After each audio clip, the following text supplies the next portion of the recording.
خطرے میں اسلام نہیں، خطرے میں اسلام نہیں، خطرہ ہے زرداروں کو اصول بیچ کے مسند خریدنے والوں، نگاہ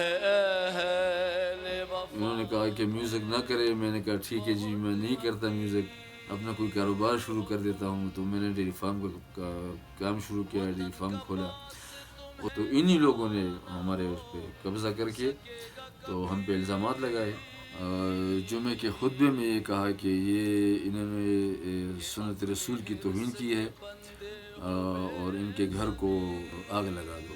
تو میرے پاس وہ کوئی راستہ نہیں تھا سوائے اس کے کہ افغانستان بالکل ہمارے نزدیک ہے، اور میں عرصے سے یہاں پہ آتا جاتا رہا ہوں، پروگرامز کرتا رہا ہوں. یہاں پہ میں نے بہت پروگرامز کیے ہیں کرزئی صاحب کے وقتوں میں. تو یہی مجھے نزدیک اور آسان اور فی الفور جسے کہتے ہیں وہ میں یہاں پہ آ گیا. خطرہ ہے سرداروں کو. اور یہاں پہ بھی وہ مشکلات میری حل نہیں ہوئی. یہاں پہ بھی ہمیں بہت زیادہ مشکلات کا سامنا کرنا پڑا. یہاں میں نے سوچا تھا کہ ایک اکیڈمی کھولوں اور ایک اسٹوڈیو بناؤں.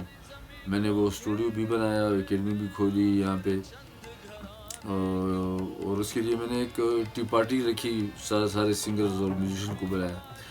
وہ سوشل میڈیا پہ وہ چیز وائرل ہو گئی، وہ پتہ چل گیا لوگوں کو. تو تقریباً مہینے بعد 2 مہینے بعد مجھے فونز آنے شروع ہو گئے. تو میں نے چپ چاپ وہ اکیڈمی بھی بند کر دی اور وہ اسٹوڈیو بھی بند کر دیا. بچے اسکول نہیں جا سکتے یہاں پہ. پیاروں کو خطرے میں اسلام نہیں. میں ایک ایسا سنگر ہوں کہ مجھے لوگ پختون جہاں پہ بھی رہتے ہیں دنیا میں، 7 کروڑ پختون آباد ہے دنیا میں، جس ملک میں، وہ سب مجھے ایک انقلابی گلوکار کے طور پہ جانتے ہیں. اور میں نے ساری نظمیں، غزلیں اور گیت جو بھی گائے ہیں وہ سارے انقلابی شاعری ہے. وہ اردو میں جو گایا ہے وہ حبیب جالب کی غزلیں گائی ہیں، نظمیں گائی ہیں حبیب جالب کی. خطرہ ہے زرداروں کو، خطرے میں اسلام نہیں، یہ میں نے گائی، بہت ہٹ ہوئی ہے، بہت مشہور ہوئی ہے. تو وہ سوچ میری جو ہے نا، اس سوچ کی وجہ سے مجھے ان مشکلات کا سامنا کرنا پڑا. مجھے لگا کہ میرے بچوں کی زندگی محفوظ رہ سکتی، تو ہو سکتا ہے میں جاؤں.